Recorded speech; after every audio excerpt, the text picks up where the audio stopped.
Assalamualaikum warahmatullahi wabarakatuh.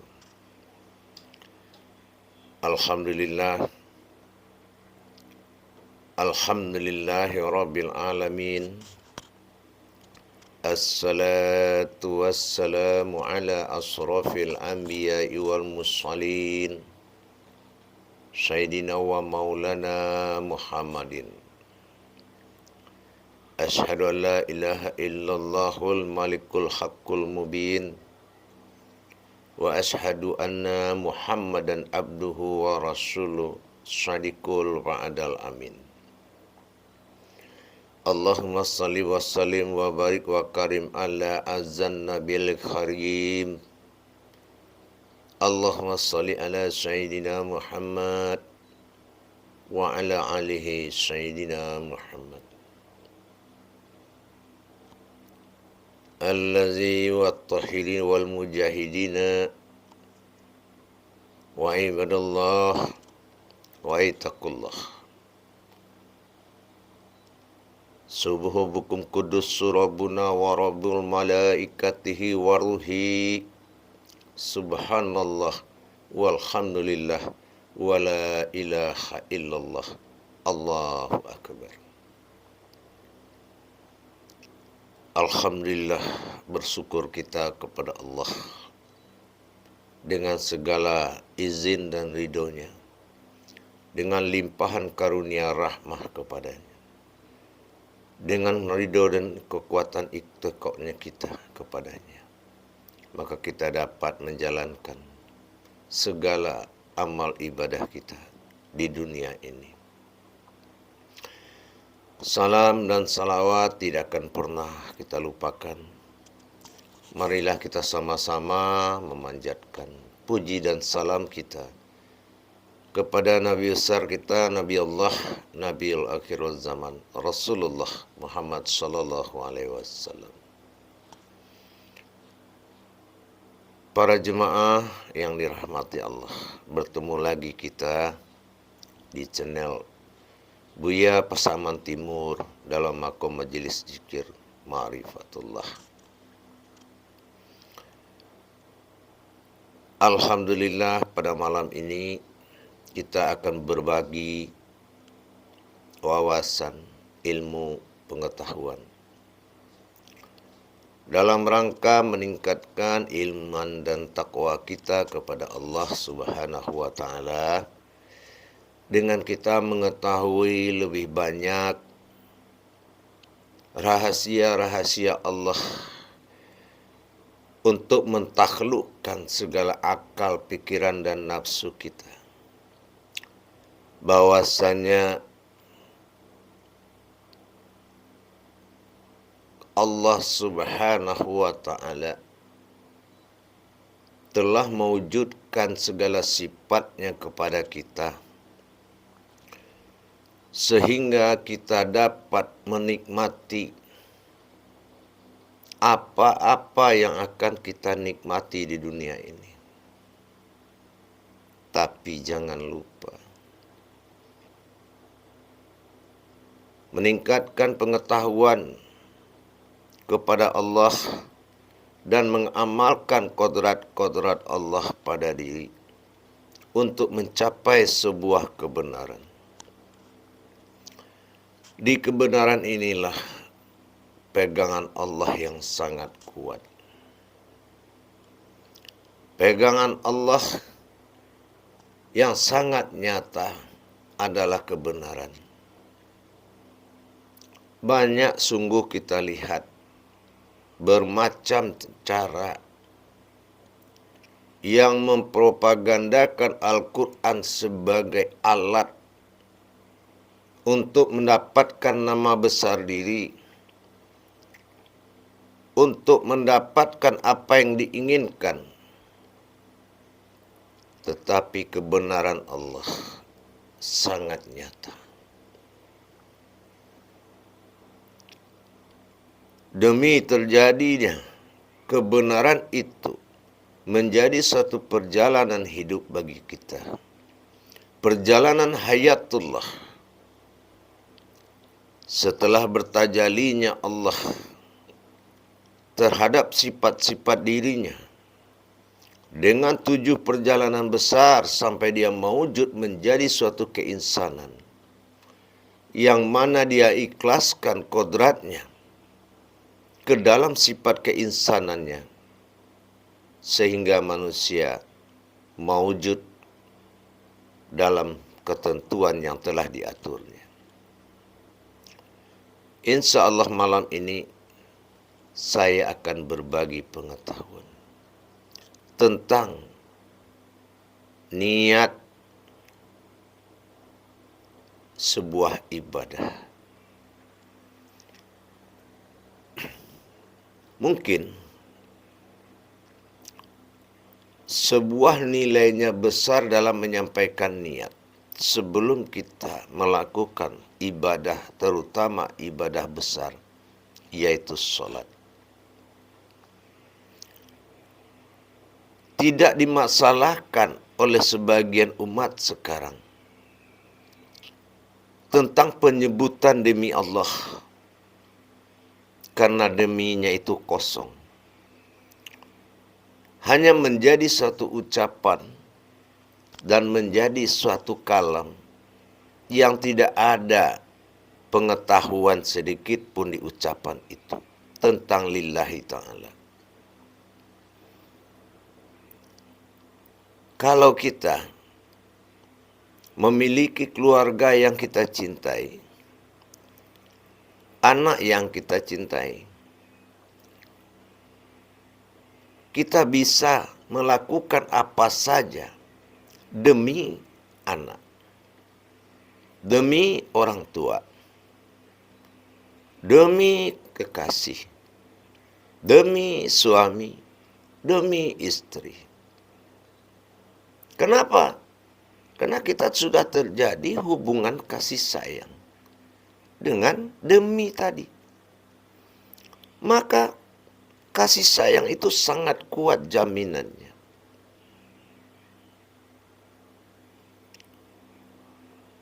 Tidak kenal lelah kita. Tidak ada rasa takut. Tidak ada capek sedikit pun. Demi apa? Demi orang yang kita sayangi. Sayang kepada anak, ditunggui tidur. Jangan sampai seekor nyamuk menggigitnya.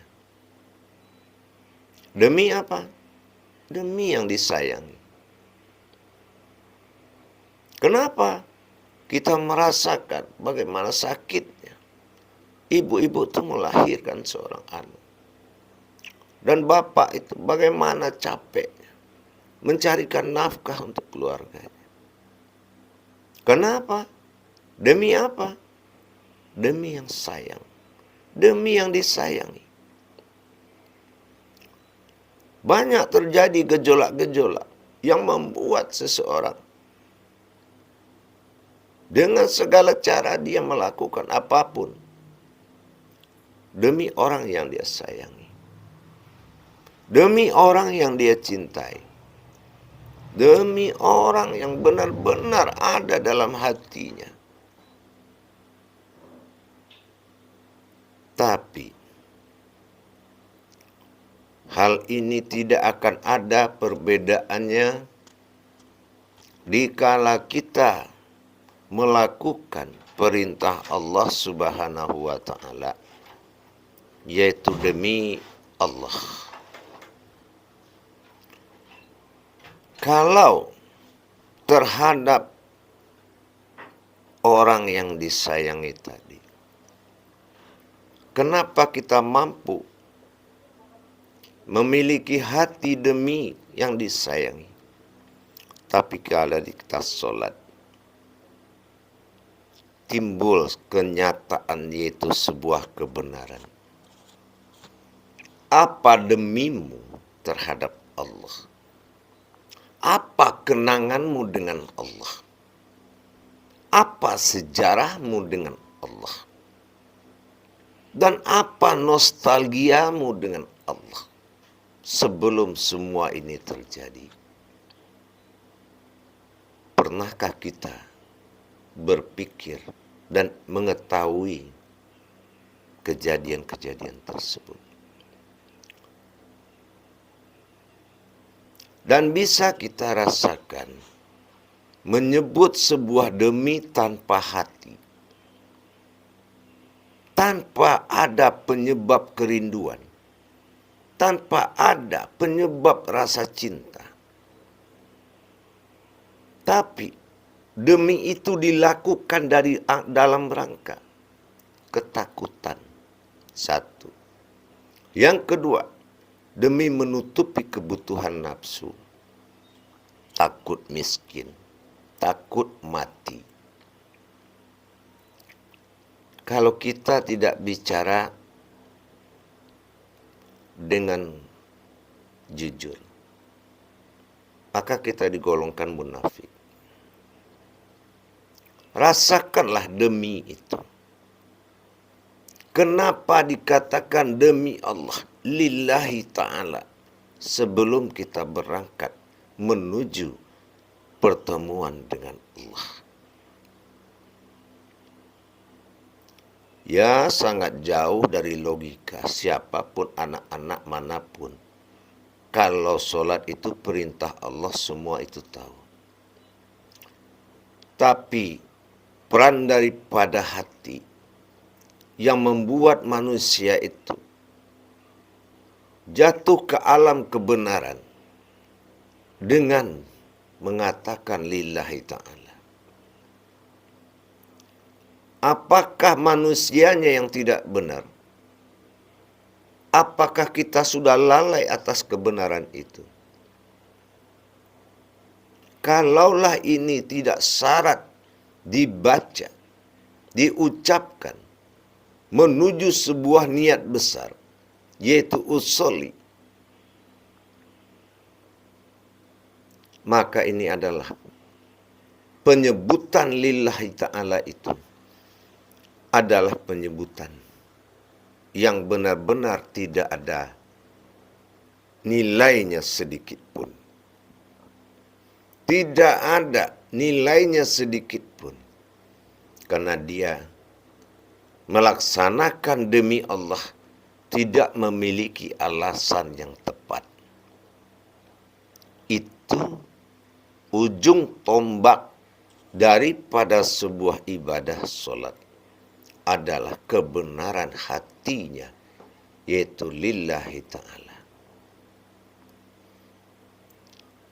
Kalau karena Allah kita anggap sebuah arti dalam hukum syariat, itu adalah bahasa yang tidak memiliki nilai apabila kita tidak tahu seperti kejadian yang dijadikan dalam kondisi rumah tangga tadi.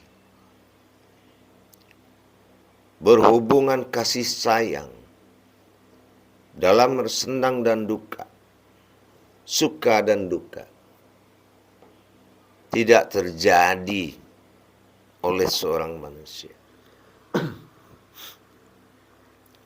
Setinggi apapun kita kaji jalan Allah ini, tapi hatimu tidak cair kepada Allah, hatimu tidak lebur dari kekerasan, kamu buta sejarah dirimu, kamu buta menempatkan ketuhanan, kamu buta berada dalam kemanusiaan.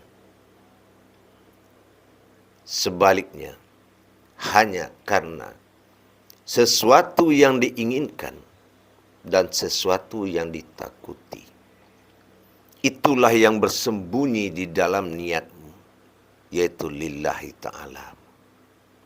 Inilah yang kita khawatirkan para jemaah semua. Bermain-main di jalan Allah sangat dimurkai oleh Allah.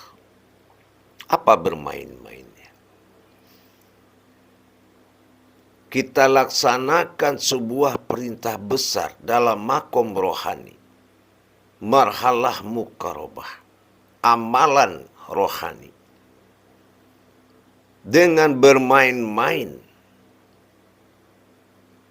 tanpa ada hakikat sedikit pun menyatakan demi Allah lillahi ta'ala. Cobalah kita pikirkan. Kita bisa mengatakan demi Allah tanpa hati.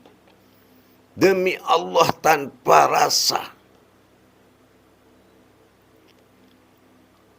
Ini sangat luar biasa para jemaah sekalian semuanya. Maka di sini saya menghimbau.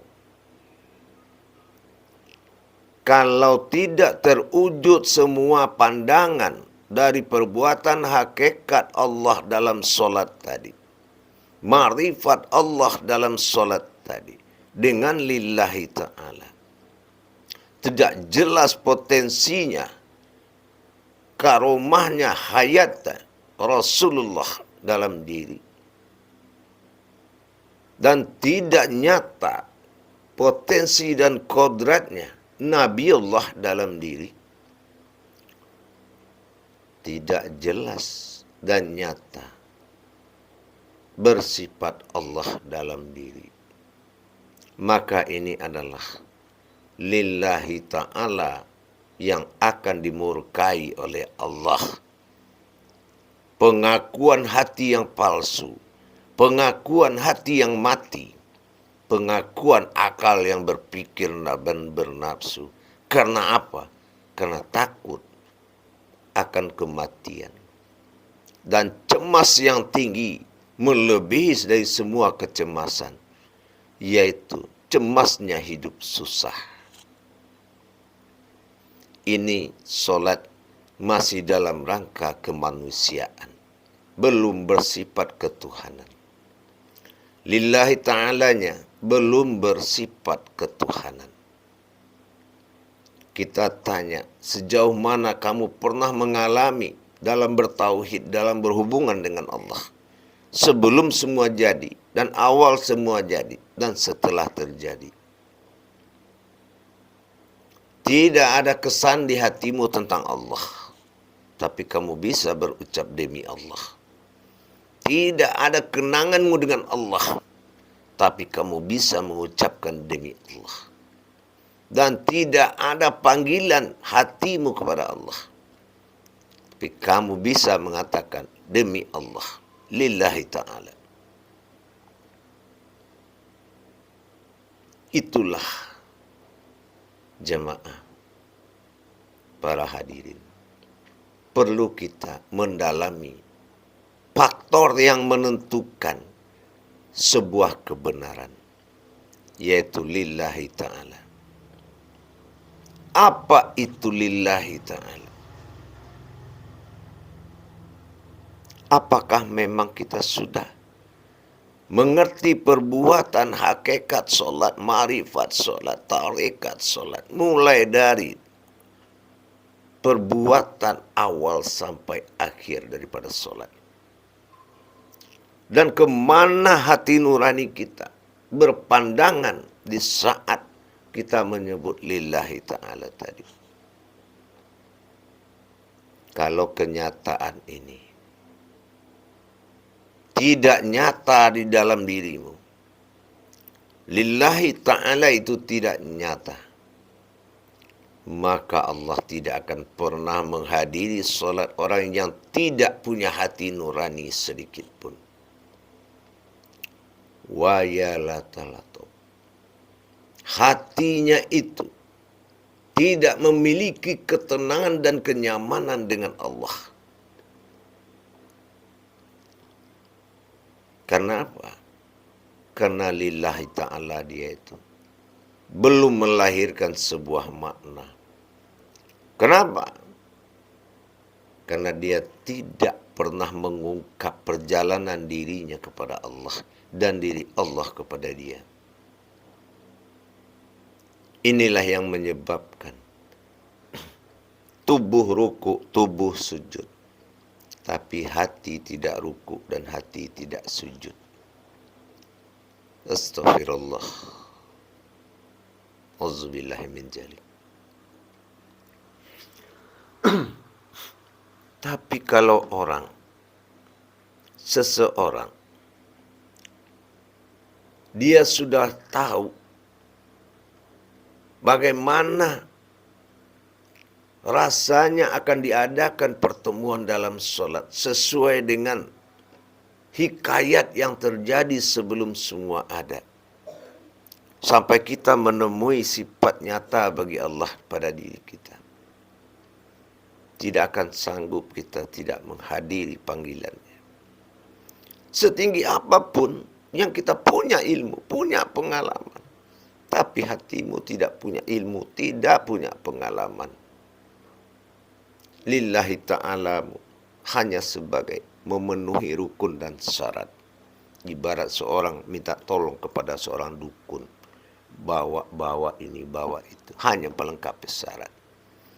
Tapi dalam kenyataan, kamu tidak punya sebuah hikayat sedikit pun terhadap Allah dan dirimu.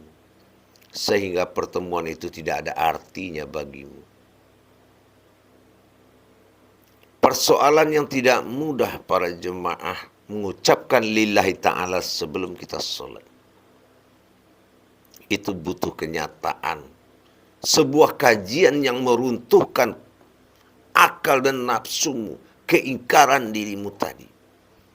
Butuh pengetahuan dalam rangka menaklukkan sifat manusiawimu menuju sifat keinsanan. Sejarah membuat seseorang berubah. Tapi untuk sekarang ini kita lihat secepat kilat.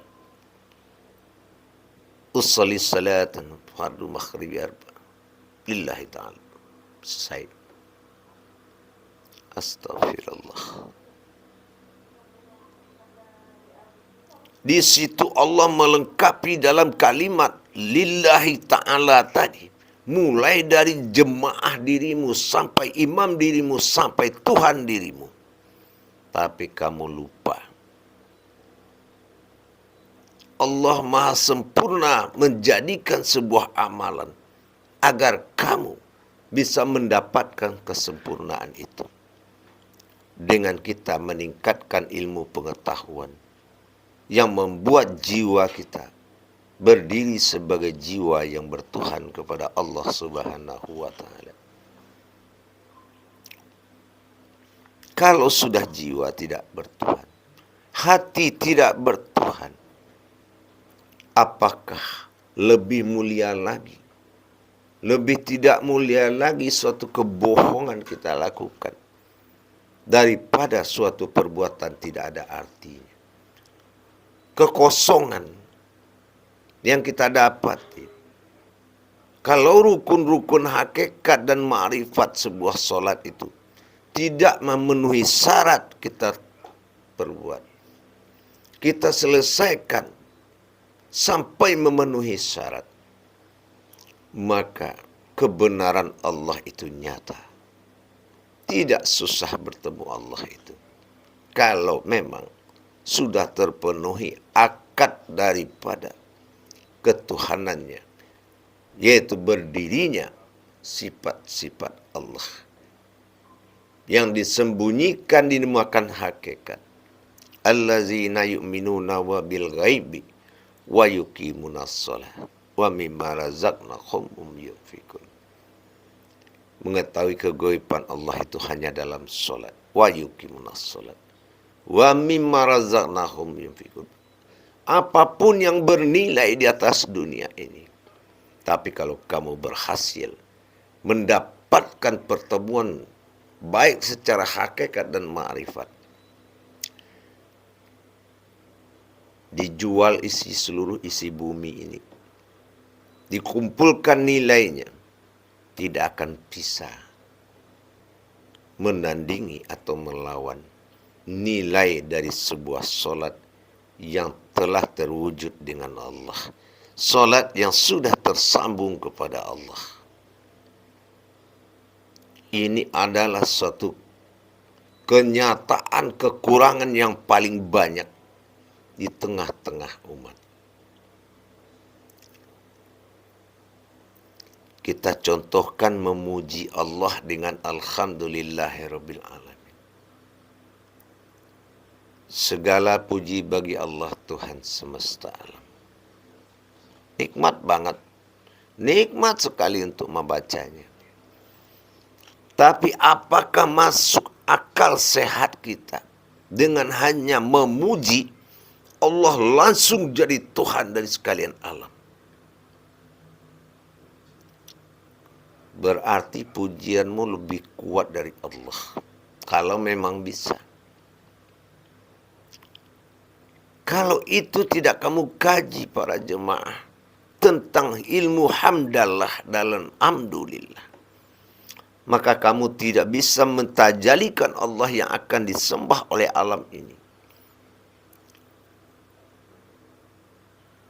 Alhamdulillahi Rabbil Alamin. Rabbinya Al-Amin. Oh Rabbinya Alamin. Tapi kalau kamu tahu, insya Allah, alam ini cukup melihatmu, dia akan tahu Allah dan dia akan tahu Muhammad. Dan dia akan ingat bapaknya Adam. Tapi kalau kamu belum sempurna menjadi wujudullah, belum sempurna sebuah mawjudullah, maka semua tidak melihat kebaikan apapun di dirimu, apalagi kebenaran. Jamaah yang dirahmati Allah, lillahi ta'ala. Lillahi ta'ala artinya di jalan Allah. Lillahi ta'ala, di jalan Tuhan. Ta'ala, ta'ala itu Tuhan. Lillah itu pemberian. Hi itu adalah zat, yaitu Rasul, rohani. Illah itu Tuhan. Dia turunkan imammu, memimpin dirimu salat.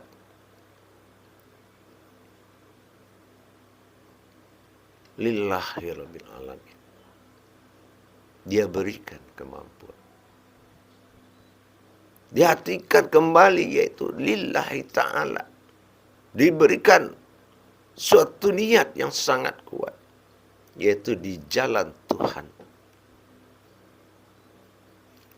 Di antara awal kita sholat, sebelum kita takbir, kita menyebut la ilaha illallah itu lillahi ta'ala.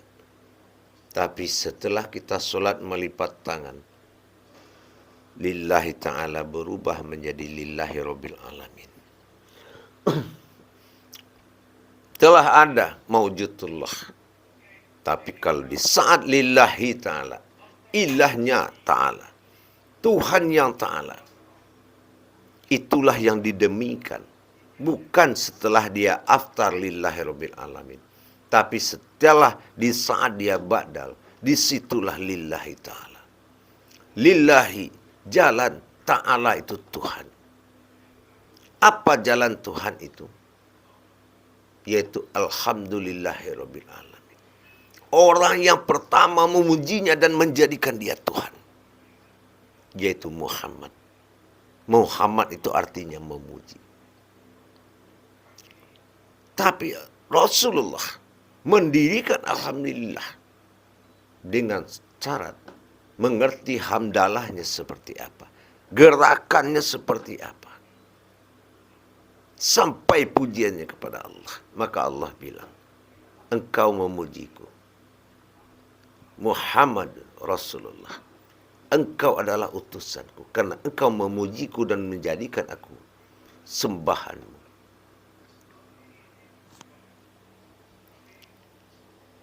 Para hadirin dan jemaah sekalian, kalau kita sudah bisa menatap lillahi ta'ala itu yang dikatakan demi Allah, harus nyata perbuatan demi Allah tadi. Harus paham, kita buka dari awal lagi, bagaimana sejarahnya berdiri dan berhubungan kita kepada Allah dalam makom sholat, makom ibadah. Kalau kita belum paham masih tidak berjalan pandangan sejarah tersebut ke dalam diri kita. Kita ini hanya orang yang membaca syarat solat, yaitu baca niat. Lillahi ta'ala. Lillah. Li illah. La Allah. Li illah. Lina khawli ta'alif fi qalbi. Adalah zatnya Allah. Ta'ala adalah Tuhan. Bagaimana Allah menduduki kerajaan Allah pada sifat diri yang nyata, pada sifat diri yang halus. Bagaimana proses kelillahi ta'alanya? Kemana arah mata batin kita di dalam menyampaikan lillahi ta'ala? Kalau tidak kita mengerti tentang itu, berarti lillahi ta'alamu adalah kosong. Lillahi ta'ala yang tidak ada manfaatnya. Kalau memang karena Allah, memangnya kenapa kamu dengan Allah? Begitu kira-kira. Bagaimana sejarahmu dengan Allah sampai kamu mengangkat Allah jadi Tuhanmu? Ini harus nyata di dalam pengucapan la lillahi ta'ala. Menjemput hati karena jabariyah, karena sejarah yang terungkap. Usuluddin menuju awaluddin, awaluddin menuju fiddin. Barulah ada hati berdasar. Kalau kita baru punya kemampuan dalam masa awaluddin, tidak mari bisa melihat usuluddin, maka Ben Muhammad sudah punya nama. Tapi kalau sudah usuluddin jadi pegangan, beribu-ribu tahun sejarah perjalanan diri dengan Allah, sejarah darah diri berta'ala kepada Allah, sehingganya lillahi ta'ala dibuktikan dalam surat An-Nas. Ilahinas, Tuhannya manusia. Kenapa tidak Allahun-nas? Ilahinas. Inilah lillahi ta'ala. Lam alif berwujudlah Adam. Lahi mewujudlah di situ rohanimu. Ta'ala, disitulah mewujudnya diri sifatmu. Kalau itu tidak dilihat, tidak muncul mata batinmu melihat lillahi ta'ala, hanya Tuhan yang sanggup berjalan di jalan Tuhan, maka kamu tidak bisa melaksanakan perbuatan apapun, karena kamu tidak mampu melihat lillahi ta'alamu. Karena Allahmu itu adalah pengakuan yang tidak pakai hati nurani. Lam alif lil. Siapa lam alif itu? Itulah Adam. Siapa yang lahi?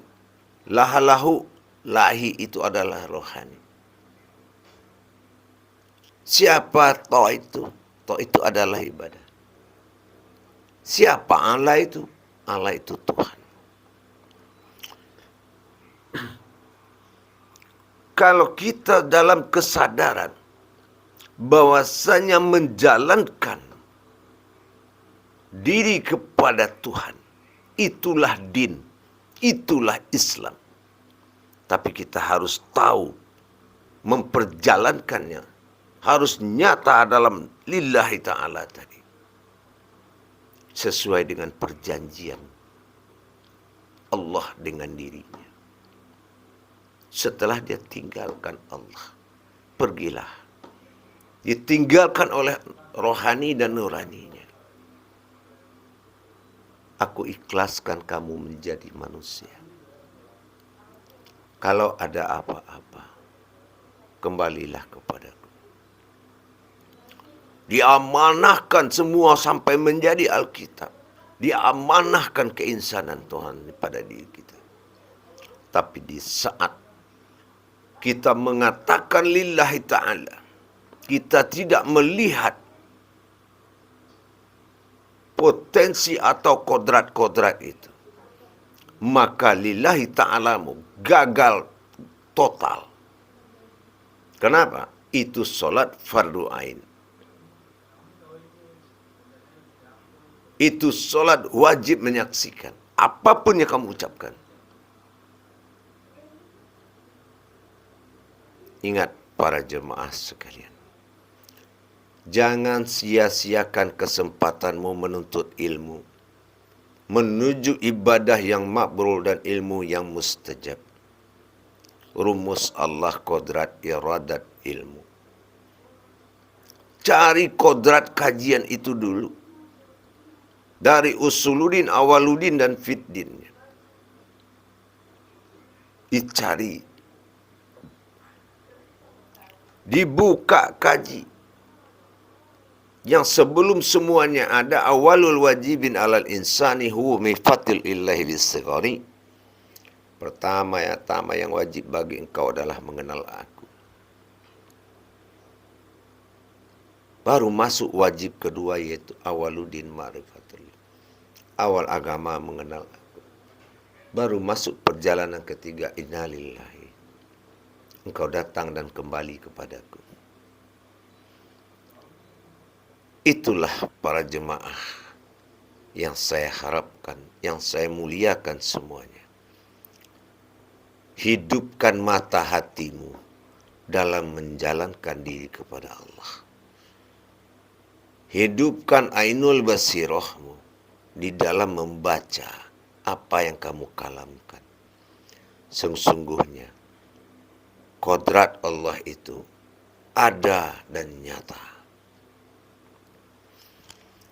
Jadi kalau kita sudah tahu bagaimana memakomkan lillahi ta'ala li illaha lillahi lillahi lillahu, itu beda. Ha hi hu. Lillahi li adam, lahi rohani, at ta'ala, ta itu ibadah, Allah itu Tuhan. Demi Allah Ta'ala. Nah, itu kita. Tapi kita harus paham dulu pengkajiannya. Yang membuat hati mengatakan artinya demi Allah. Apa yang demi Allah? Apa wasilahnya? Apa sababiahnya? Sehingga kamu mengatakan demi Allah. 3 perjalanan besar terwujud li itu pada sifat alamnya Allah, yaitu Adam sebagai Adam, Allah sebagai Kidam. Lahi kehidupan sifat bagi Allah, yaitu zat yang wujud menjadi rohani. Bagaimana sejarahnya? Ta itu adalah ibadah sebagai alam makum. Ta'ala itu adalah Tuhan yang belum menjadi Allah. Maka kalau kita belum menatap lillahi ta'ala, merasakan kodrat-kodrat Allah, melihat apa yang dibaca, melihat apa yang diucapkan, itu syarat kebenaran oleh Allah Subhanahu wa ta'ala. Itu lillahi ta'ala. Ya, yang mungkin tidak akan ada artinya bagi orang sekarang untuk soal masalah lillahi ta'ala. Lillahi ta'ala itu dianggap sebagai makom perjudian besar. Ya, lillahi ta'ala aja lah. Kalau diterima syukur, nggak terima mau diapain Allah. Inilah mempertaruhkan nasib ke dalam solat yang rusak. Kehancuran yang sangat kuat. Mempertaruhkan dirimu ke jalan solat yang rusak. itu adalah kehancuran yang nyata yang akan kita alami. Jagalah dirimu dengan Allah. Perdalam ilmu, tuntutlah ilmu. Jangan kau kerjakan sesuatu engkau yang tidak tahu. Surat Al-Isra itu cukup banyak dalam menerangkan. Nyatakan perbuatan Allah itu. Setelah kita gaji hakikat, kita kaji tarekat, kita kaji marifat. Bukan tambah apa? Tambah nyata. Bukan tambah lenyap. Tambah nyata. Ingat, keputusan kebenaran Allah itu setelah kita tahu pentingnya marifat sama dengan pentingnya jasad. Ini rahasia. Pentingnya marifat, begitu juga pentingnya ilmu jasad. Karena apa? Allah awal, Allah akhir. Bagaimana menyatukan semuanya kembali menjadi maujudullah. Ini lillahi ta'ala. Kalau usoli saya sudah terangkan. Di mana kamu berasal, ke situ kamu melihat di saat menyebut usoli. Tapi lillahi ta'alanya, kamu harus menghadirkan Allah, diri dan imammu di dalam melaksanakan sholat. Dan kamu harus punya kemampuan, yaitu membuat menaklukkan hatimu dengan kajian ada sebelum tiada. Hanya kerinduan kepadanya yang membuat kita sholat. Dan sholat itu adalah doa, bukan penyembahan. Penyembahan itu adalah bahasa amaliyah. Tapi kalau kita kerjakan, ternyata sholat yang kita kerjakan. Baik para hadirin, para jemaah yang dimuliakan Allah. Belajarlah dan selalu belajar. Jangan sampai sholatmu gagal mendatangi Allah. Jangan sampai sholatmu tidak bernama din, dal, alif, nun. Dal itu kaki atau perjalanan. Alif itu sirat, yaitu Allah yang tersirat. Nun itu adalah hayat atau hidup. Bagaimana kita memperjalankan sebuah hayat kepada alam tersirat, diri tersiratnya Allah. Usoli dengan kata lain adalah lillahi ta'ala. Itu satu. Ta'ala itu satu. Tapi kalau sesudah takbir itu lillahi rabbil alamin. 3 yang harus dilihat. Tapi di saat lillahi ta'ala, yang 3 itu jumlahnya 1. Allah semata. Kita harus tahu kodrat-kodrat lillahi ta'ala. Harus jelas kodrat-kodrat Allah Ta'ala itu. Harus nyata di dalam bertauhid kepada Allah. Jangan cerita tinggal cerita. Karena kaji bukan cerita. Pengajian yang cerita. Kaji itu kodrat. Baik para jemaah. Dalami, pelajarilah lillahi ta'ala itu. Sesungguhnya pertama kamu mengartikan di jalan Allah. Allah mana? Apa jalan Allah itu? Li, lam, alif adalah jasad. Lahi adalah rohani. Ta itu ibadah. Allah itu Tuhan.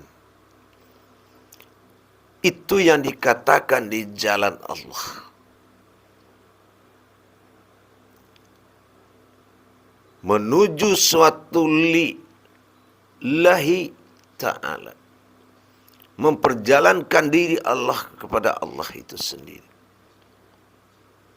Memperjalankan sifat-sifat Allah kepada Allah itu sendiri. Dan lillahi. Maka Allah memberikan seorang imam pada diri kita. Lillahi ta'ala. Mencapai ta'ala dalam salat itu tidak mudah. Harus jelas. Lillahi ta'ala. Mana lillahi? Lam alif. Lillahi mana alam zat rohani itu. Toa itu mana ibadah. Ta'ala itu Tuhan. Bagaimana rohani itu membawa diri kita, membawa semuanya menghadap Allah, yaitu Tuhan Ta'ala. Tuhan Ta'ala itulah yang paling tinggi derajatnya dikala dia ba'dal dalam ketunggalan dirinya. Kalau kita tidak melihat wujud lillahi ta'ala tadi, maka bukanlah din atau memperjalankan.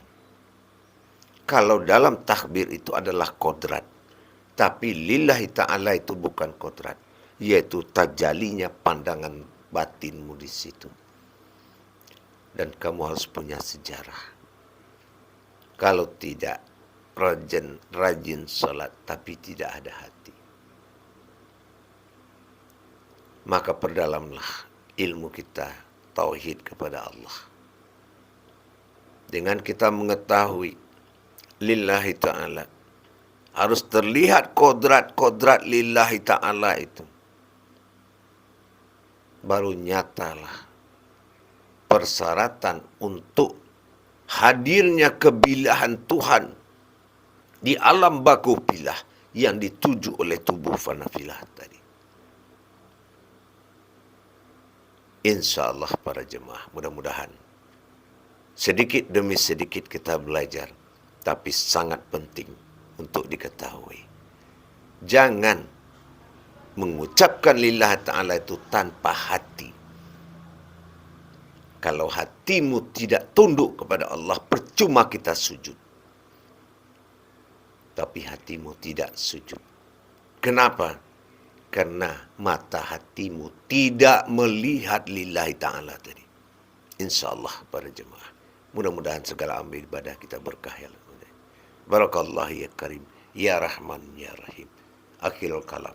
Wabillahi taufiq wal hidayah. Assalamualaikum warahmatullahi wabarakatuh.